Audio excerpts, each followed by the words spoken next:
വിളിച്ചിട്ടുണ്ടായിരുന്നു ഇങ്ങനെ പടത്തിൻ്റെ ഒരു ഓഡിയോ ലോഞ്ച് ചടങ്ങുണ്ട് 6:30 മണിക്കാണ് എന്നുണ്ട്. ഒന്നും ആലോചിക്കാണ്ടായിരുന്നില്ല. ഉടനെ തന്നെ പറഞ്ഞു ഓക്കെ ഞാൻ അവിടെ എത്തിയിരിക്കും, ഉറപ്പായിട്ട് എത്തിയിരിക്കും എന്ന് പറഞ്ഞ് ഫോൺ വെച്ച് കഴിഞ്ഞപ്പോഴാണ് ആലോചിച്ചത് ഒരു ചെറിയ ഫാമിലി ഗെറ്റ് ടുഗദർ പ്ലാൻ ചെയ്തിട്ടുണ്ടായിരുന്നു. അത് 7 മണിക്കായിരുന്നു. അത് ഞാൻ 8 മണിക്കത്തേക്ക് മാറ്റി. അങ്ങനെ പുറപ്പെടാൻ വേണ്ടി പെട്ടെന്നൊരു ചെറിയ ആലോചന മനസ്സിലൊരു ഡൗട്ട് വന്നു. ഇതിലേക്ക് വേറെ നല്ല ചടങ്ങിന് വരികയാണ്. തീർച്ചയായിട്ടും അതിന് വന്ന് പങ്കെടുക്കുമ്പോൾ അതിന് ആ പടത്തിന് വേണ്ടിയിട്ട്, ആ പടത്തിൻ്റെ വലിയ വിജയത്തിന് വേണ്ടിയിട്ടൊക്കെ പ്രാർത്ഥിക്കണം എന്ന് പറയുന്നൊരു മര്യാദയുണ്ട്. പക്ഷെ അവിടെയാണ് പ്രശ്നം. ഈ പ്രാർത്ഥനയിൽ നമുക്ക് കളത്തിലും കാണിക്കാൻ പറ്റില്ലല്ലോ. 26-ാം തീയതിയാണ് ഈ പടം റിലീസ് ചെയ്യുന്നത്. 3-ാം തീയതി എൻ്റെ മകൻ്റെ പടം നടികർ റിലീസ് ചെയ്യുന്നുണ്ട്.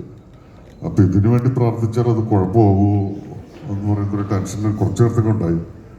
പക്ഷെ പിന്നീട് ആലോചിക്കുമ്പോൾ ഓടുന്ന പടങ്ങൾ, നല്ല പടങ്ങളൊക്കെ വരുമ്പോഴാണ് തിയേറ്ററിലേക്ക് ആളുകൾക്ക് വരാനുള്ള താല്പര്യവും ആഗ്രഹവും ഉണ്ടാകുന്നത്.